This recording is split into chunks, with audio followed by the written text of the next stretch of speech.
Bonjour à toutes, bienvenue sur ma chaîne, bienvenue sur une autre vidéo.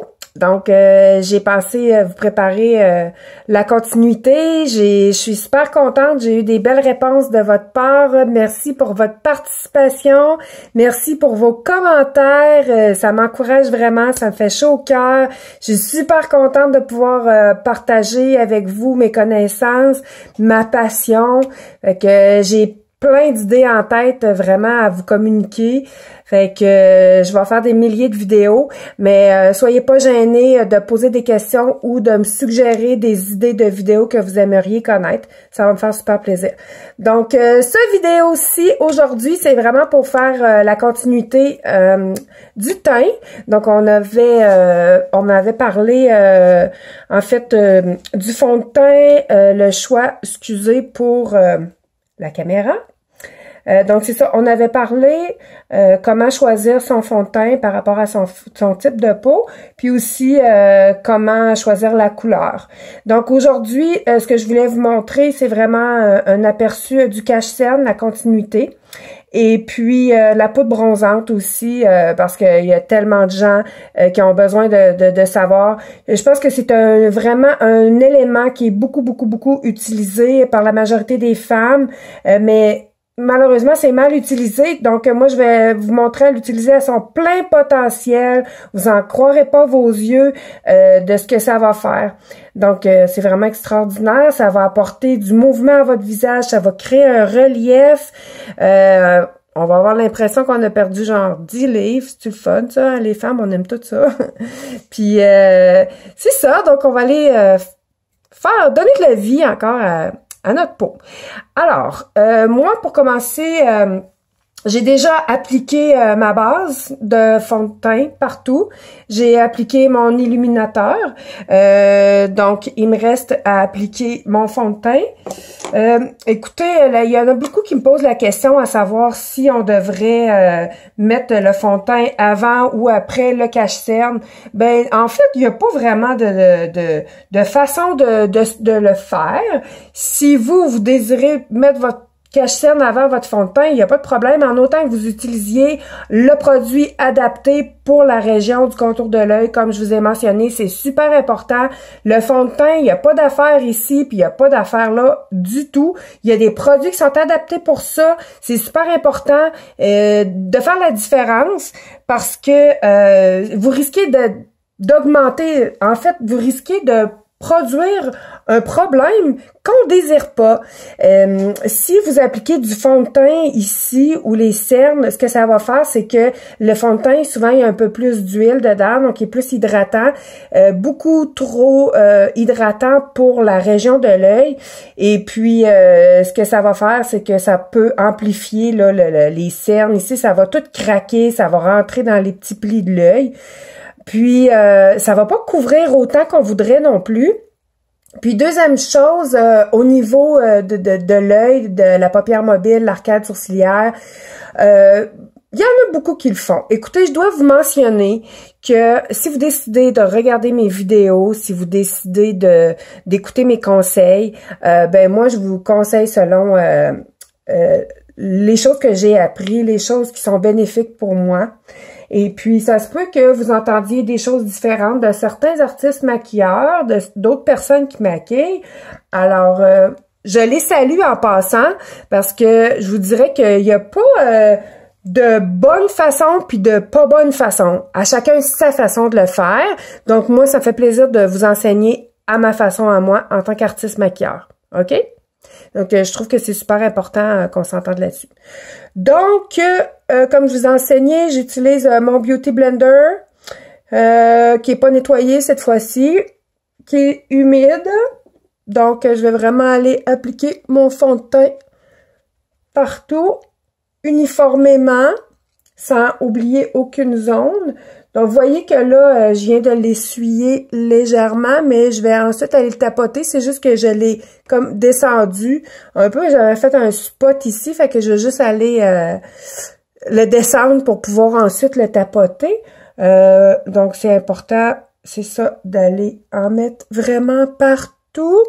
Et puis, de tapoter comme il faut.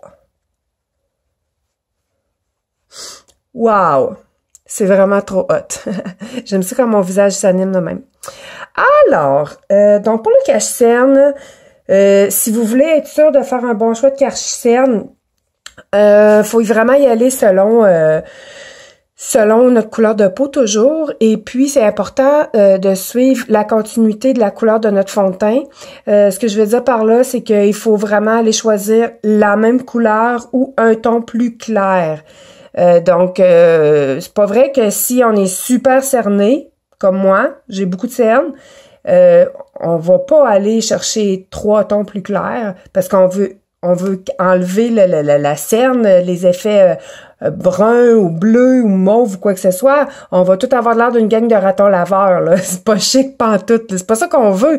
On veut juste aller, tu sais, égaliser. On va aller égaliser notre teint. C'est ça qu'on veut faire. Il y a des personnes qui sont vraiment dépigmentées partout, tu sais, qui est hyper pigmentées, je devrais dire, partout autour de la région du contour de l'œil. Donc, ce qu'on peut faire, c'est qu'on peut utiliser 2 couleurs de fond de teint, de cache-cerne, pardon. En fait, s'il y a des gens qui ont besoin de plus de détails, ben je donne des cours de maquillage personnalisés. À ce moment-là, je peux vous conseiller plus adéquatement selon les cernes, la coloration des cernes que vous avez. Ce que je peux vous dire aussi, c'est de choisir un cache-cerne qui est adapté, bon, selon l'effet. Pas l'effet, je m'excuse, je cherche un peu mes mots. Non, c'est juste d'aller chercher un cache-cerne si vous avez beaucoup de cernes qui est un petit peu plus couvrant. Puis à l'effet contraste, si vous en avez pas beaucoup, ben juste qui va aller uniformiser puis en garder une bonne hydratation.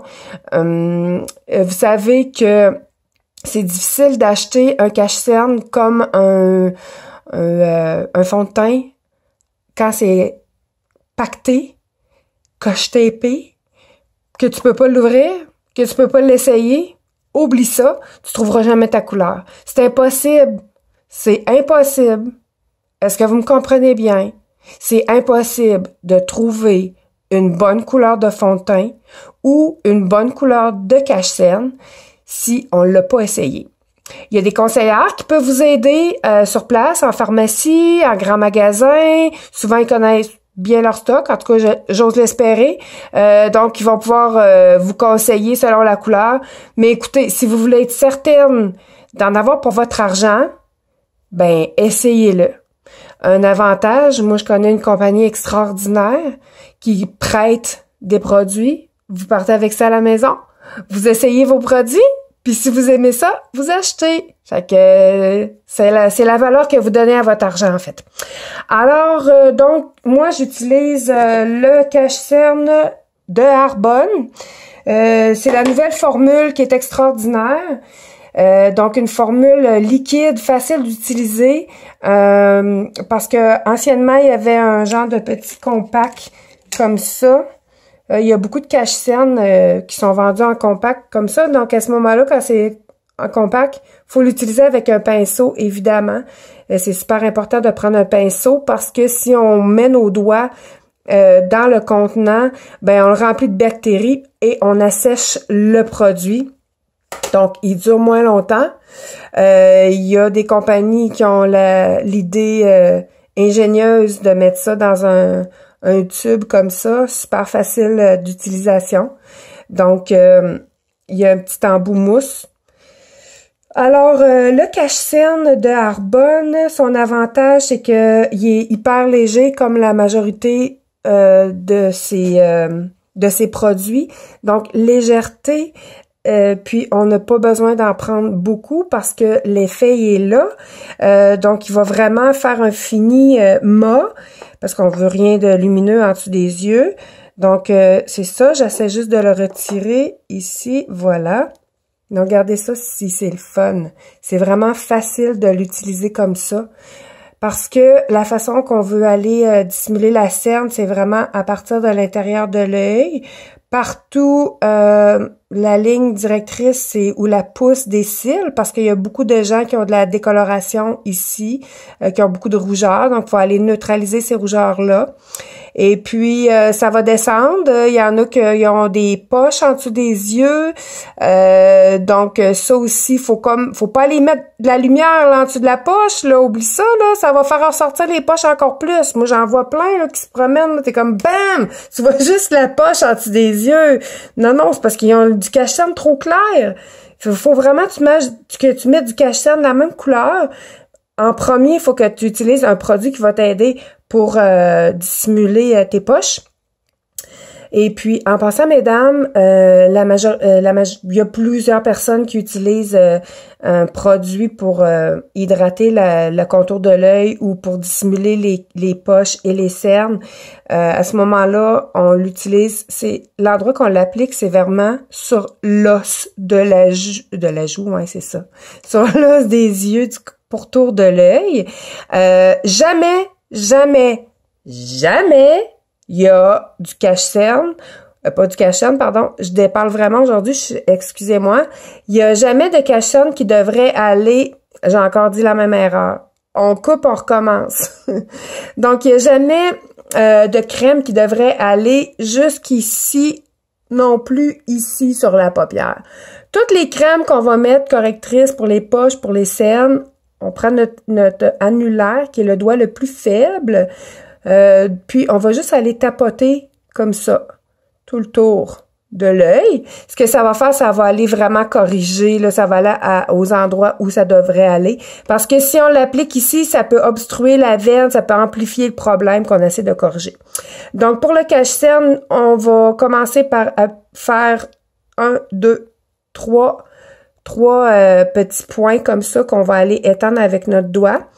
Donc, pour celles qui ont des cernes qui descendent un petit peu plus bas, ben vous partez de l'aile du nez ici, puis vous faites comme une illusion d'un triangle, là. Toute cette région-là, puis où les cils poussent jusque-là, ben on peut appliquer du cache-cerne.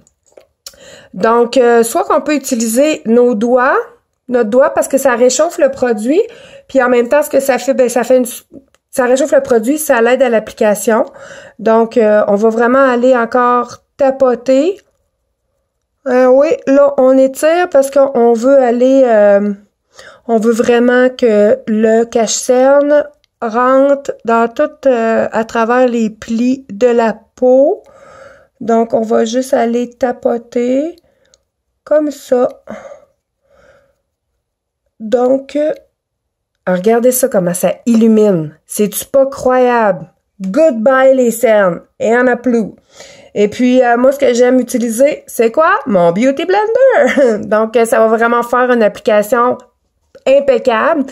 S'il y a trop de produits, ce que ça fait, c'est que ça va le retirer légèrement.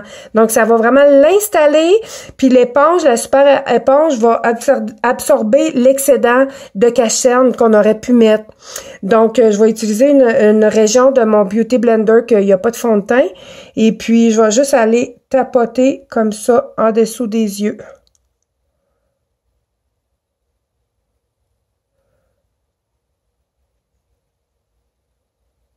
Donc, voilà. C'est-tu pas wonderful? On voit vraiment plus mes cernes. Disparu. Goodbye. C'est parti. Fait que c'est aussi simple que ça. Puis, regardez comment tout de suite mon regard s'illumine. La lumière, mes yeux prennent vie tout d'un coup. Fait que on a tout le monde a le goût de venir me parler dans ce temps-là. Fait que personne va voir mes cernes. Tout le monde va voir mes yeux qui pétillent. Fait que c'est ça. La même chose pour vous. Donc, je vais terminer l'autre moitié de mon visage et puis je vous reviens pour la poudre bronzante. À tout de suite.